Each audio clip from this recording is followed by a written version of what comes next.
la invitación que me hiciera Andrés Olivera, de Nueva Cultura Despierta. Juan Carlos Mantilla es mi nombre, soy psicólogo y trabajo en el tema adicciones desde hace ya mucho tiempo, fines de los 80.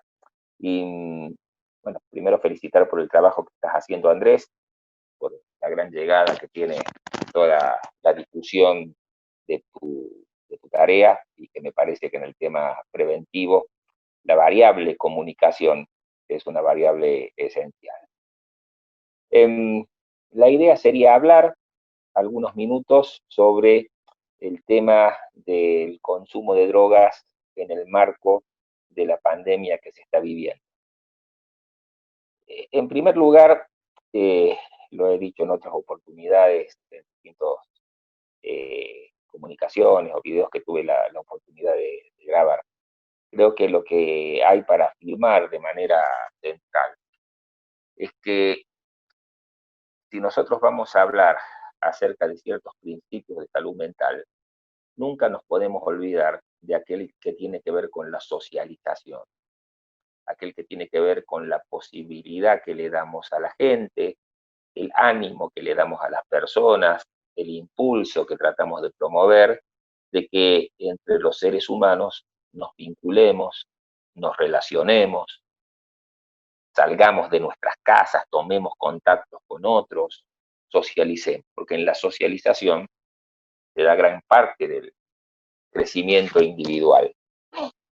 Hay un famoso experimento relacionado con el tema de las drogas y que consistía básicamente en que a una ratita de laboratorio se le daba la posibilidad de comer o de consumir drogas, básicamente darse una dosis de cocaína, y estando encerrado esa ratita en una jaula. Bueno, cuando descubría la cocaína, ¿qué hacía la ratita? Se seguía estimulando, ¿no? Estimulaba toda su vía dopaminérgica con el suministro de cocaína y dejaba de comer. Entonces, los científicos decían, ¿vieron? Eso es la adicción, esto tiene que ver justamente con las características de un cerebro que va enfermando por las drogas, de cómo es secuestrado el cerebro por las drogas, y por lo tanto se llegaba a esas conclusiones muy rápidamente. Pero a un eh, investigador, a otro científico, se le ocurrió hacer lo siguiente: modificar la jaula, o sea, dejar la posibilidad de que el animalito se suministre cocaína, dejar que pueda elegir cocaína o comida, pero ampliar el universo de ese ratoncito. Es decir, armó una jaula muchísimo más grande, un parque de ratas, básicamente, donde puso esas rueditas que giran sobre su propio eje y en el cual el animalito puede jugar, bebederos en distintos lugares, otras ratitas más con las cuales esta ratita inicial que estaba sola pueda vincularse. Es decir, le abrió un universo de opciones a esa ratita y la puso en ese marco con los mismos estímulos. Droga, o ya no era solamente comida, era droga o comida, más juego, más otros vínculos, más ratas de distintos sexos, podía tener también contacto sexual la ratita, podía salir a jugar a las rueditas que estaban allí. ¿Y qué hizo esa ratita? Bueno, no se enganchó con el consumo de cocaína como lo había hecho la primera que estaba en soledad. ¿Qué es lo que estoy queriendo decir con esto? Que la socialización, la generación de vínculos y alternativas, tiene que ver con la posibilidad de generar una respuesta de rechazo a la expectativa del consumo de sustancias. Las sustancias funcionan mejor cuando el ser vivo está aislado. Por eso decía al comienzo que todo esto que tiene que ver con el aislamiento y con el encierro favorece un marco de vida que nos vuelve más vulnerables a los comportamientos adictivos. Favorece el inicio o el sostenimiento de la adicción. Ahora, por otro lado, sabemos que también esto es una necesidad impuesta desde el punto de vista que nos obliga a protegernos, nos exige protegernos del contagio de una infecciosa como es el COVID-19.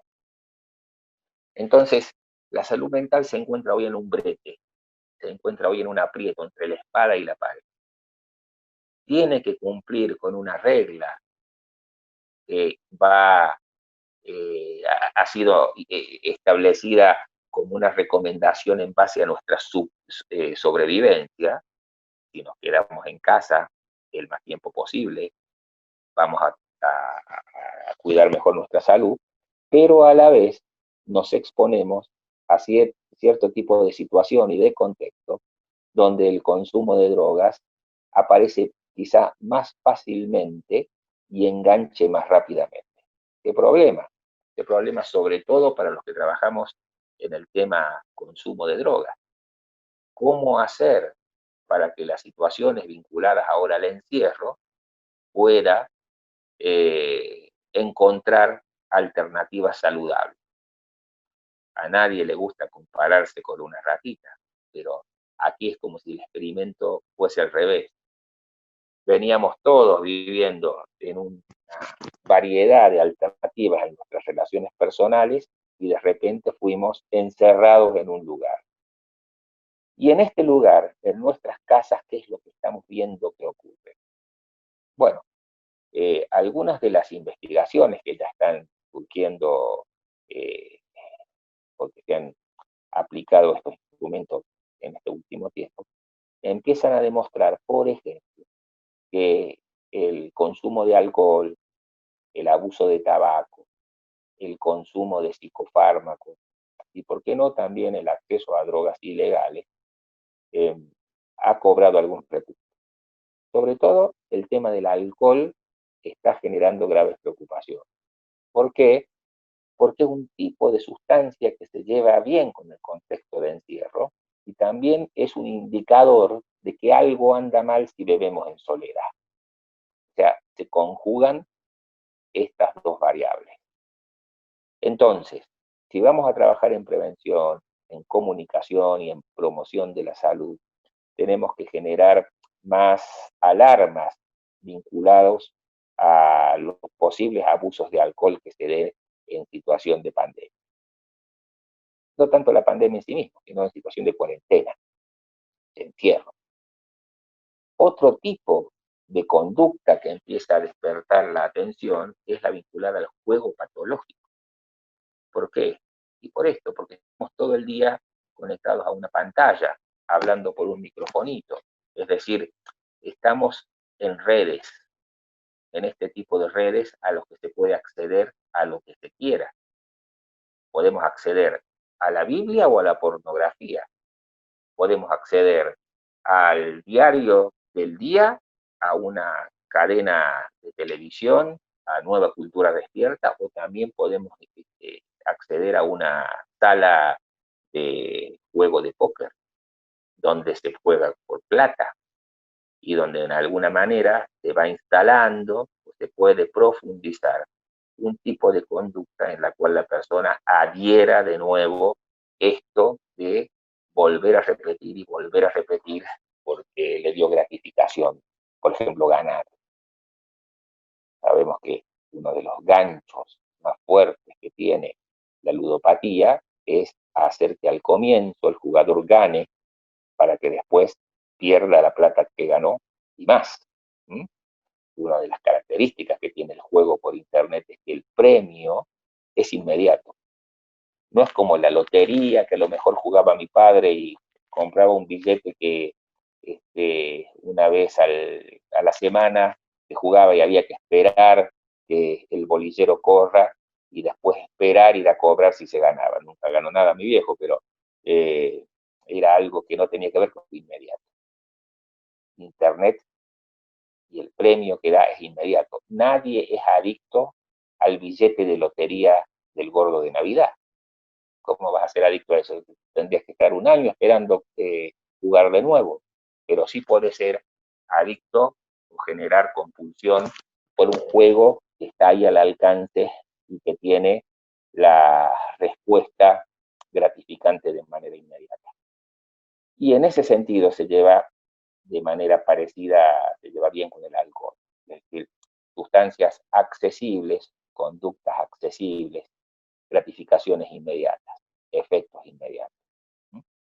En realidad la cuarentena está cambiando los marcos de contexto en donde se dan los consumos de sustancias y también las consecuencias ligadas a esto. Por ejemplo, violencia familiar. Sabemos que ha aumentado también los cuadros de violencia familiar, las escenas donde generalmente hombres le pegan a mujeres o abusan de niños. Y el alcohol aparece en estos escenarios como un facilitador, en el sentido de que al ser un potente desinhibidor, hace que cualquiera pueda pasar a una conducta dañina para otros, sin percibir, sin darse cuenta, sin tomar conciencia, saltando a ese nuevo espacio de peligro.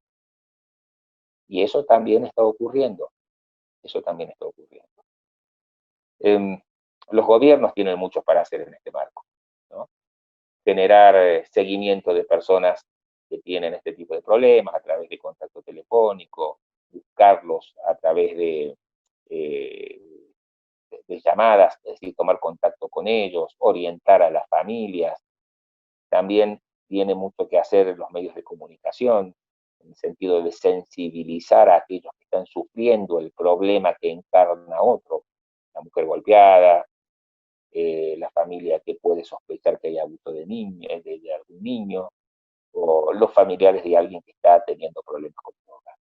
Es decir, pueden generar también una gran ayuda si se convierten en alarmas, en el sentido de que pueden pedir ayuda más rápidamente. Una cosa que me está llamando la atención entre las instituciones que trabajamos en el tema de drogas es que la mayoría de los llamados que uno está recibiendo, del otro lado lo que piden es internación para alguien. La internación siempre ha sido un recurso un poco exagerado por parte de quienes están preocupados por la adicción de una persona o el abuso de drogas, porque bueno, creen que es la única manera, ¿no? Internarlos en una granja allá lejos.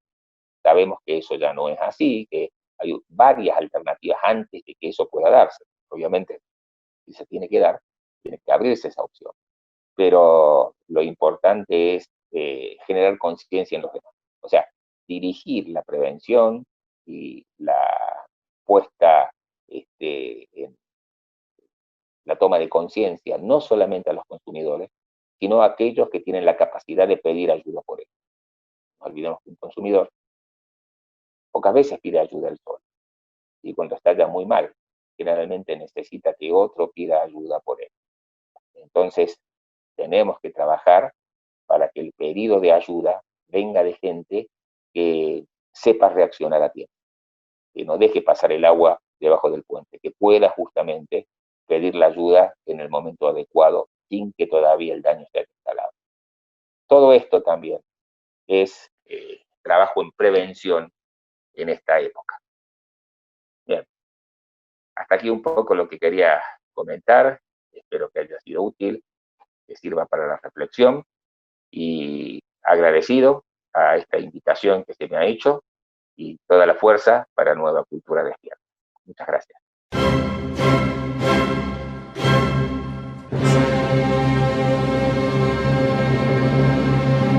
Soy José Salazar Asensio, académico de la Universidad de la Frontera en Chile. Y en primer lugar quiero agradecer y felicitar a Nueva Cultura Despierta por la invitación que me ha hecho a participar de esta actividad, y voy a desarrollar como tema prevención temprana en niños preescolares. Yo vengo del campo de la pedagogía, del campo de la educación, por lo tanto mi mirada no es clínica, no es farmacológica, sino es absolutamente formativa. Para iniciar quiero extender un reconocimiento a todos los profesionales que han permitido que de una u otra forma podamos desarrollar el autocuidado mediante el confinamiento. y que podamos seguir enfrentando el COVID-19. Esperamos que esto termine pronto y que de alguna forma podamos concluir estos procesos y volver a una nueva normalidad. Básicamente he estructurado mi presentación en 4 apartados, algunos referenciales. En segundo lugar, cuál es el compromiso de la Universidad de la Frontera, que es la institución de educación superior donde trabajo, con respecto al tema de la prevención que hemos hecho en los últimos 25 años. Vamos a hablar de un modelo temprano de prevención y sus resultados que hemos venido aplicando desde esa época, y algunos comentarios finales para cerrar. Mucho se ha escrito sobre drogas y desde los espacios que generan modelos absolutamente coercitivos, incluso hasta casi delictuales cuando uno revisa la literatura. Pero la verdad las cosas es que ha sido un tema candente desde que el hombre está en la faz de la Tierra. Y en ese contexto me gustaría hacer algunos referenciales. He construido una línea del tiempo en donde desde el siglo XX y lo que va del XXI, cuáles han sido los grandes hitos que han ocurrido en la humanidad. Y la verdad las cosas es que son muchos los hitos, pero por ejemplo hay un hito que marca un antes y un después, que es la creación de la DEA en Estados Unidos, en el gobierno de Richard Nixon, que tiene que ver con todo el tema de adicciones, ¿ya? Y que surge como una instancia para poder combatir el narcotráfico, entre otras. Y aquí empiezan a aparecer una serie de situaciones donde el rol protagónico de Latinoamérica es impresionante. Panamá, Colombia, todo lo que tiene que ver con Perú, etc. Y seguimos viendo cómo desde Washington, desde la Casa Blanca, los diferentes presidentes siguen impulsando esta iniciativa de la DEA, que tiene como gran propósito el poder combatir el narcotráfico. Y en ese contexto vamos asistiendo a momentos bastante interesantes, y vemos cómo desde el inicio del 1900, donde se discutía la legalización del alcohol, hasta nuestros días, hemos pasado por diferentes momentos, y hoy en día es precisamente México el epicentro de todo esto. Ahí hay algunas cifras que llaman mucho la atención. El año 2015 la lista se ha ampliado a 122, ya. Se publicó 37 líderes del narco más buscados, de los que se han detenido o abatido a 33, y en 2015 eso se amplió a 122. En 2016, 82 de ellos fueron detenidos, 14 fallecidos, 26 prófugos. El gasto público ejercido en las funciones de justicia, seguridad nacional, asuntos de orden público y seguridad interior supone 1.8 billones de dólares. Hay más de 176.000 muertos, 41.000 desaparecidos, 216.000 personas que de una u otra forma se han visto afectados por el tema de las drogas. En ese contexto, después de 48 años de la iniciativa de Richard Nixon con la DEA, obviamente que fue un rotundo fracaso, y esto obliga desde ya hace rato a generar un cambio de estrategia para enfrentar a nivel planetario el tema del narcotráfico y el tema de las adicciones. Tal vez las Naciones Unidas contra el delito, la droga y el delito, sin lugar a duda, entregó un informe muy interesante, y en el informe del 2018 figuran datos que son interesantes. El número de consumidores al año 2016, 192 millones en cannabis, 34 millones en opioides, 34 millones en anfetamina, etc. Es un informe que refleja que el consumo está totalmente instalado, y acá nosotros encontramos el tema del cultivo de coca y fabricación de cocaína en todo el mundo, Bolivia, Perú, Colombia. El uso no médico de medicamentos sujetos a prescripción, como el tramadol, la benzodiazepina, la fentanilo y sus análogos, están siendo fuertemente estudiados a través de investigaciones con respecto al número de sujetos que está haciendo una amenaza esto para la salud pública. Todo lo que es el tema de los decomisos, ¿m? Donde se han generado de alguna forma las incautaciones del mundo. Hay un mapa que este informe entrega muy interesante. Y si nos damos cuenta, México está de amarillo en este mapa, y no es casualidad. El color obedece a que es el epicentro de la producción, desde donde fluye la droga hacia diferentes sitios. Y acá está la cantidad de droga incautada: 6.313 toneladas de cannabis, que es la droga de mayor tráfico y consumo, cocaína, 1.129 toneladas, y así sucesivamente. Es un informe que nos da que pensar muchas cosas. La variedad de nuevas sustancias psicoactivas sigue ampliándose, ¿ya?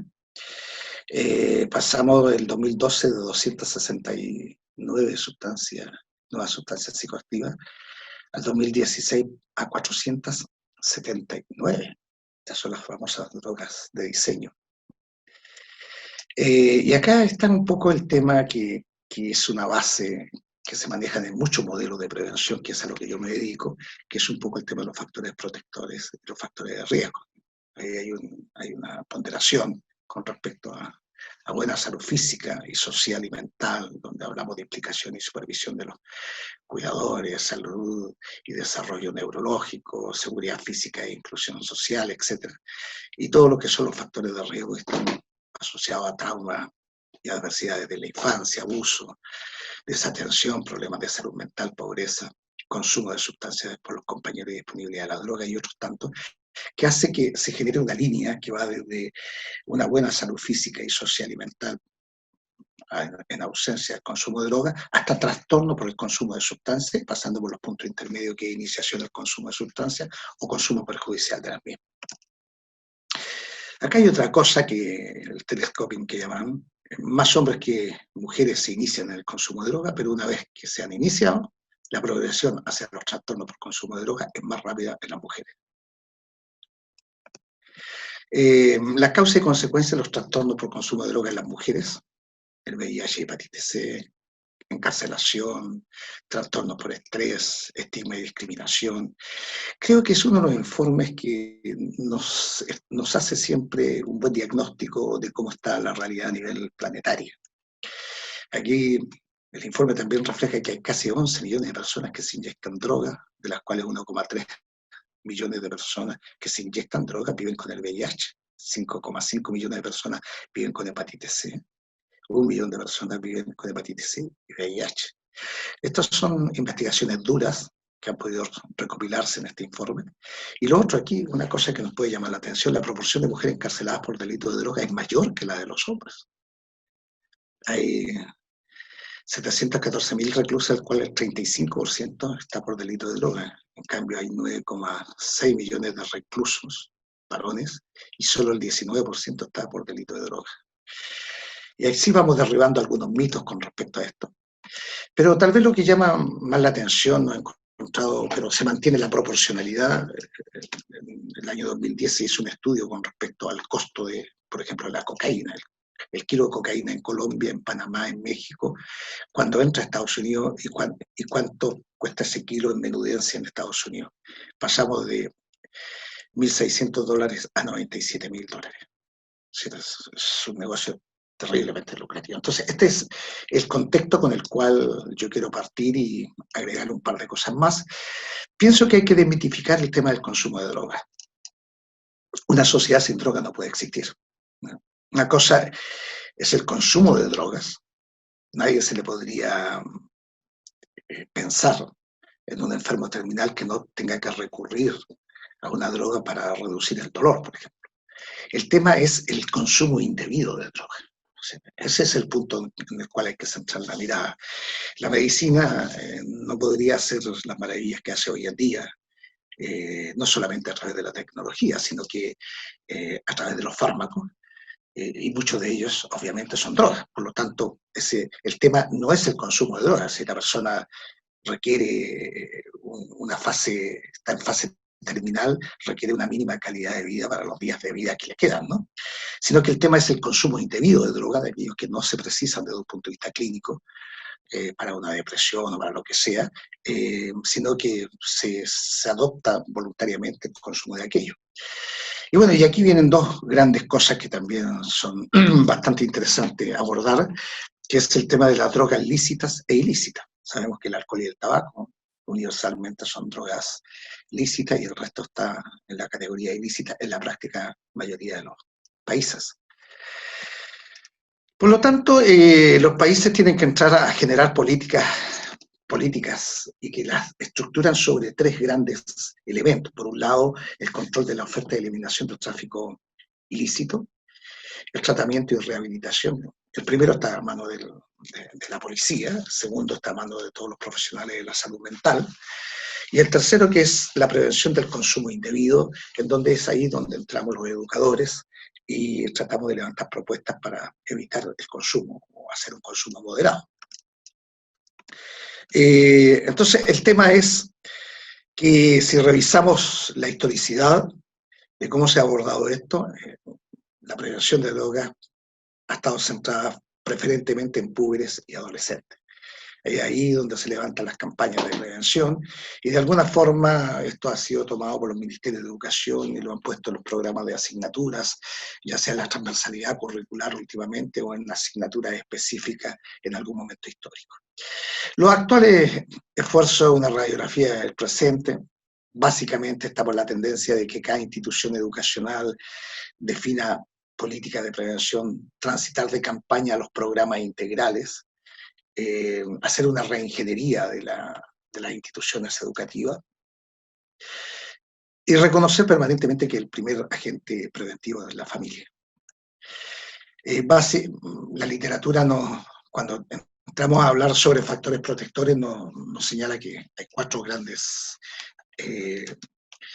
grupos de factores protectores, aquellos que tienen que ver con el desarrollo personal, otros que tienen que ver con relaciones interpersonales, el entorno y la utilización del ocio y el tiempo libre. Por lo tanto, ¿cómo se ve esto? Se ve de que hay 2 grandes instituciones, que es la escuela como institución profesionalizante, donde allí hay un grupo de profesionales que tienen que no solamente educar, sino que también gestar acciones de prevención, y la familia. En la sociedad, la droga está en todos los sitios, es decir, no es el tema la idea es cómo estas instituciones, tanto la familia como la escuela, podrían de alguna forma transformarse en protectores y le permitan a los niños asumir, adquirir las habilidades para poder transitar en una sociedad donde las drogas están en todos los escenarios. Entonces aquí surge el tema, el por qué no consumir droga, ¿no? Está muy trasnochado ese discurso de que, mira, no debes consumir droga porque te hace daño a la neurona, el alcohol te perjudica el hígado, etcétera, el tabaco en los pulmones. No es tema de un daño fisiológico. El tema básico acá es un tema de alienación. Y aquí entramos en una mirada absolutamente desde lo que es el campo axiológico. Básicamente, cuando nosotros buscamos los valores éticos, nosotros podemos encontrar que hay 5 valores que se promueven en la condición humana: la justicia, la responsabilidad, el respeto, la honestidad y la libertad. Y este es un poco tal vez el sentido con el cual nosotros tenemos que mirar desde el punto de vista educativo el tema de la prevención. Cómo hacemos que estos valores estén presentes y en el fondo la droga impidan perder la libertad del sujeto de hacer lo que desee en su minuto dentro de los cánones que la sociedad ha imperado. Y en ese contexto, básicamente, si nosotros analizamos en la sociedad, hay sociedades que aún tienen dentro de su legislación la pena de muerte como máxima expresión de sanción frente a un delito, frente a una situación agravante. Por lo tanto, la vida es una condición esencial en nuestro espacio de seres humanos. Y la segunda, si nada nos salva de la muerte, dice nuestro Pablo Neruda, al menos que el amor nos salve de la vida. Y en ese contexto, la vida es el valor más preciado que tenemos los seres humanos. Y aparece ahí la célebre frase de un ex mandatario chileno, en plena dictadura. Dice, si me dan a escoger entre la libertad y el pan, prefiero la libertad, ya que con ella puedo conseguir el pan. En este contexto, nosotros encontramos esta canción de Violeta Parra, que es hermosa, que ha sido interpretada por muchas personas, muchos cantantes, entre ellos Mercedes Sosa, por nombrar algunos de los tantos que han participado de aquello. Y la verdad las cosas que es curioso porque Violeta Parra, esta es su última creación musical y luego se suicida. Y proyecté una imagen de mucha gente que perdió la vida a muy temprana edad. Ahí tenemos Jim Morrison a los 27 años y tanto otro, que fruto de las drogas, es decir, cuando se analiza y se hace la autopsia, personajes célebres, talentosísimos, que se inmortalizaron, lamentablemente perdieron la vida a muy temprana edad. Yo creo que sigo pensando que la vida es el gran valor humano. Y aquí ya me quiero entrar un poco en el tema de los niños, porque la vida y la libertad son dos valores que debemos preservar y saberlos cuidar y enseñar al cuidado. Los derechos, la Declaración Universal de los Derechos Humanos en el año 1948 dice: todos los seres humanos nacen libres e iguales en dignidad y derechos y dotados como están de razón y conciencia, deben comportarse fraternalmente los unos con los otros. Y aquí entramos ya al punto álgido, la libertad como un derecho y las adicciones como una realidad. En el fondo, la adicción hace que el sujeto pierda la libertad, que es una condición fundamental de todo ser humano. Y en el preámbulo de los derechos de la Declaración de los Derechos del Niño, considerando que el niño por su falta de madurez física y mental necesita protección y cuidados especiales, incluso la debida protección legal, tanto antes como después del nacimiento, considerando que la humanidad debe al niño lo mejor que puede darle. Cuando está esto declarado desde el año 48, ¿cómo aseguramos nosotros que esa fragilidad de los niños, que está bajo el tutelaje de un adulto, lo preparamos para una sociedad donde sabemos que el consumo de droga es una realidad permanente? Este debiera ser una niñez. Niños que jueguen, niños que compartan, que puedan vivir en plenitud esta etapa de la vida. Y cuando nosotros revisamos y construimos una línea del tiempo escolar, por ejemplo, nos vamos dando cuenta que en cada una de estas etapas lo que está abajo son la cronología de los años. A los 6 años se termina preescolar, a los 12 primaria, a los 18 secundaria. Y los estudios han venido reflejando que el promedio de edad de inicio del consumo es cada vez a más temprana edad. Hasta hace 2 años atrás el promedio de edad era 10 años. No ha salido el último informe, pero tengo la aprehensión que cada vez va bajando a menor edad. Entonces la pregunta es la siguiente: ¿qué sentido tiene iniciar una prevención escolar desde un punto de vista de políticas educativas en algún país, cuando los chicos están con 12, 13 años? Hemos llegado tarde. Entonces, la propuesta que nosotros hemos desarrollado desde hace 25 años, que el mejor espacio para que esto tenga un efecto permanente, un buen impacto, es el mundo preescolar. Es decir, tenemos que llegar con una prevención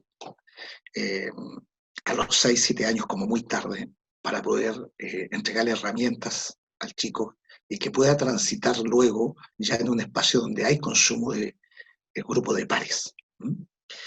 Entonces, en ese contexto, esto pasa por definir políticas y programas de prevención que requieren ciertos elementos que son básicos. si las políticas y los programas se tienen que construir sobre evidencia científica y empírica. Hace algunos años participé en un congreso en México y me solicitaron una presentación en esta línea. Y claro, las políticas se construyen sobre evidencia científica y empírica, pero se requiere un proceso y un sistema de evaluación continua donde se determinen criterios de calidad, de funcionalidad, eficacia y eficiencia de estas políticas.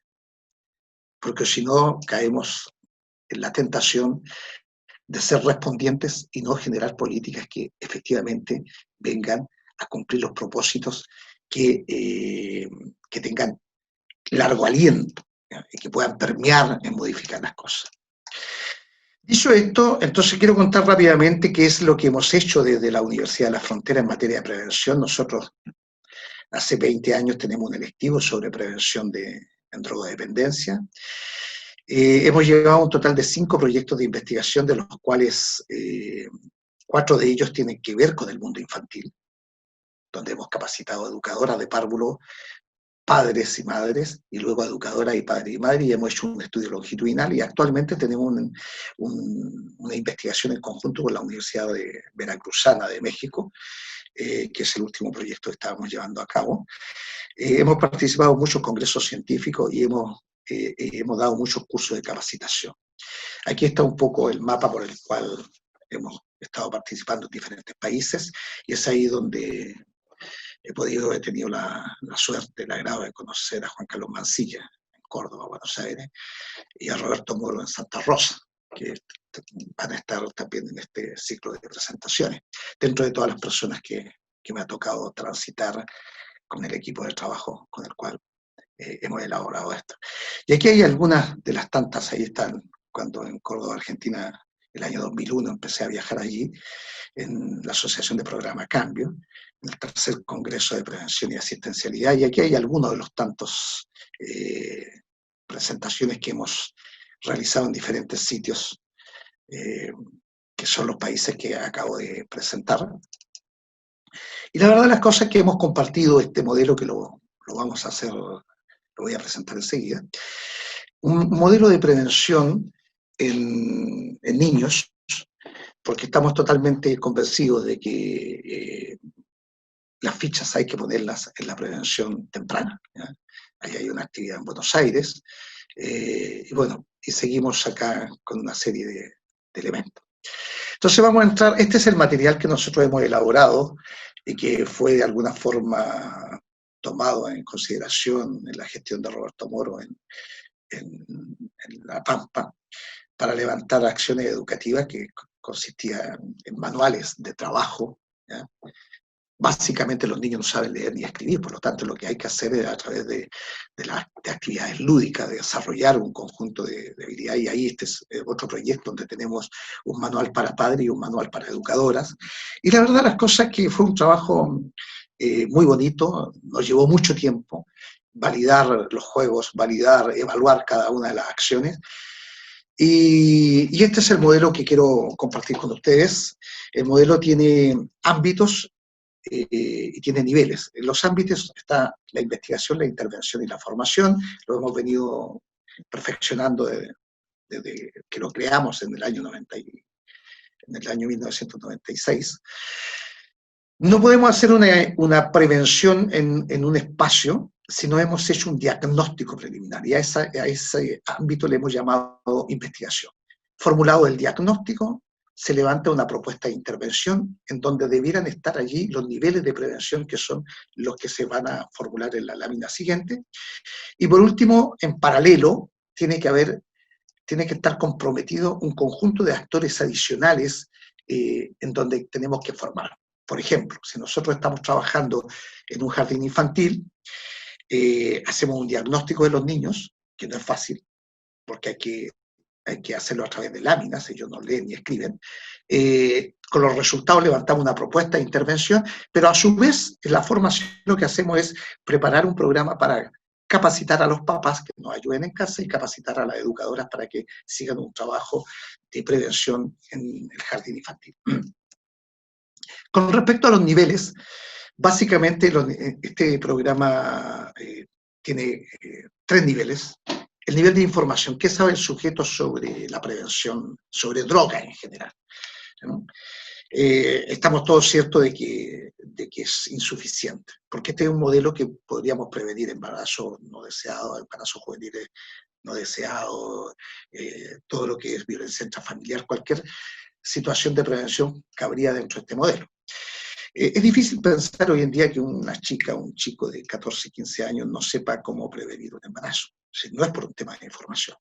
El peldaño siguiente es las sensibilizaciones.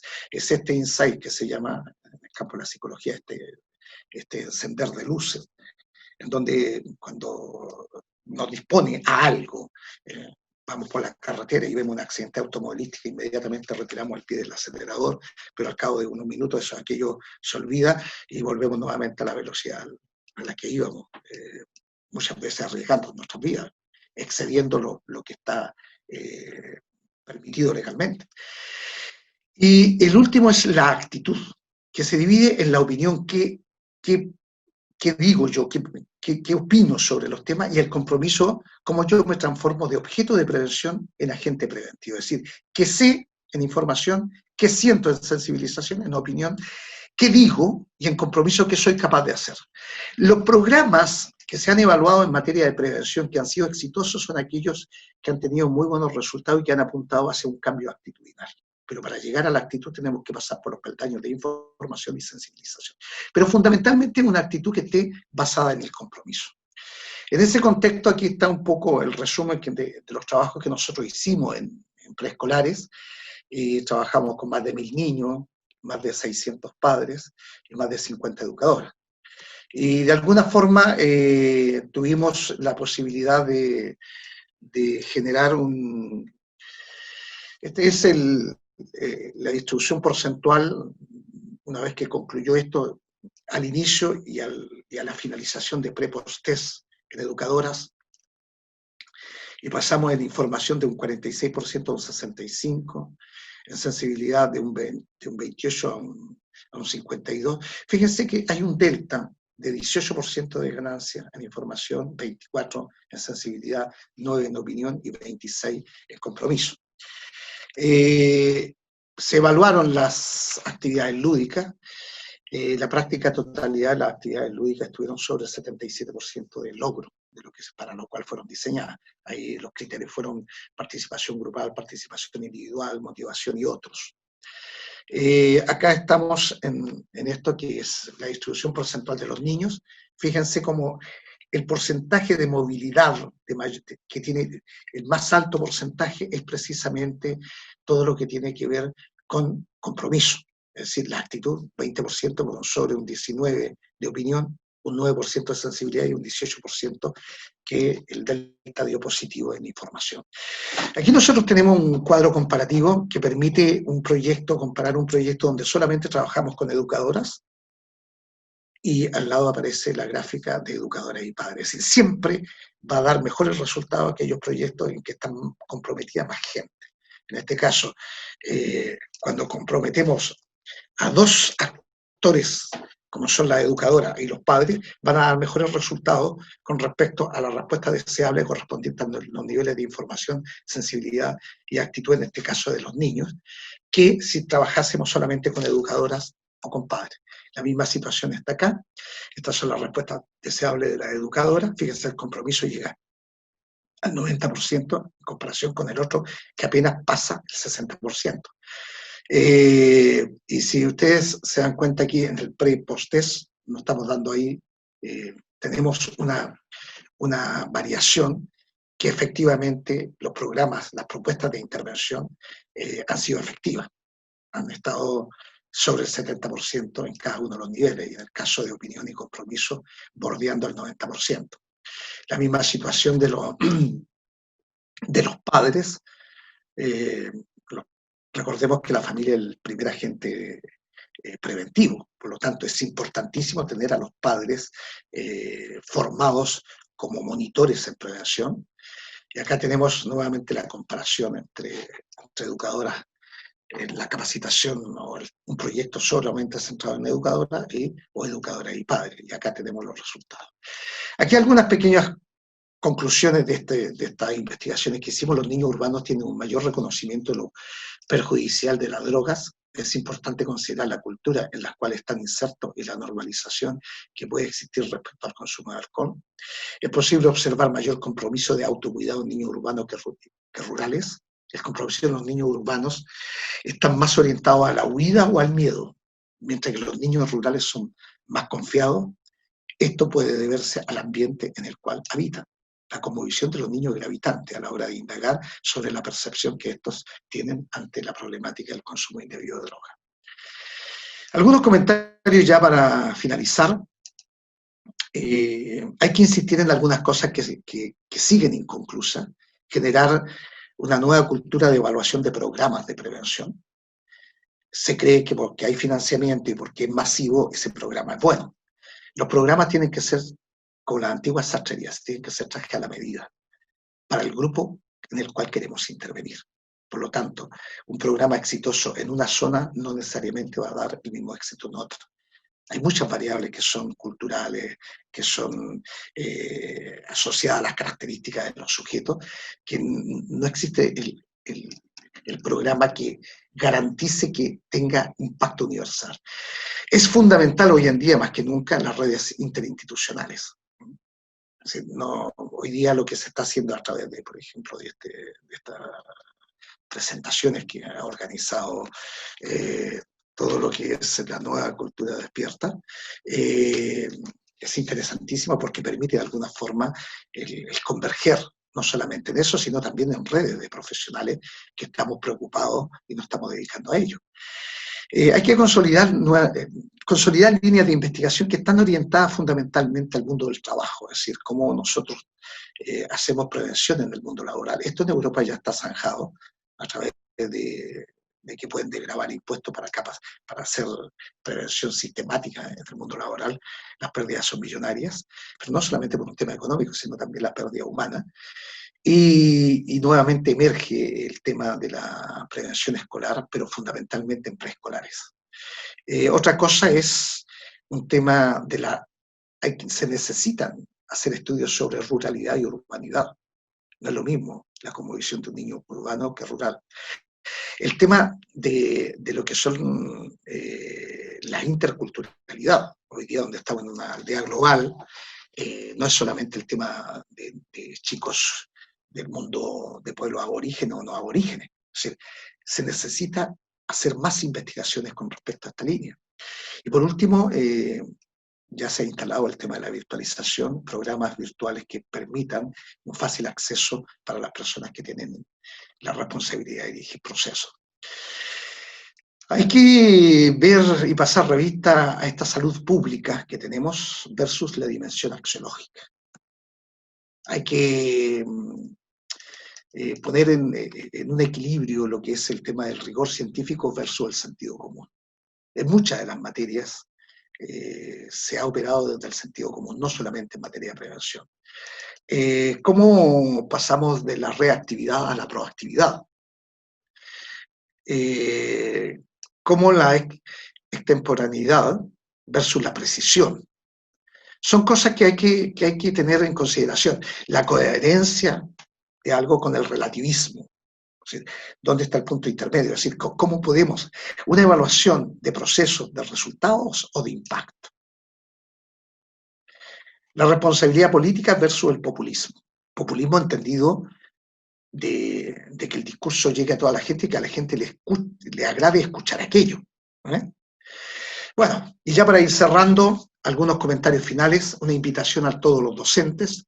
El modelar como tarea formativa exige un compromiso de vida, hacer de vuestras aulas un espacio donde se practique la justicia, donde se viva un real acercamiento de los padres a la tarea educativa del colegio, donde se construya herramientas sociales asertivas para que los jóvenes puedan interactuar libres de drogas en una sociedad donde su consumo indebido está instalado.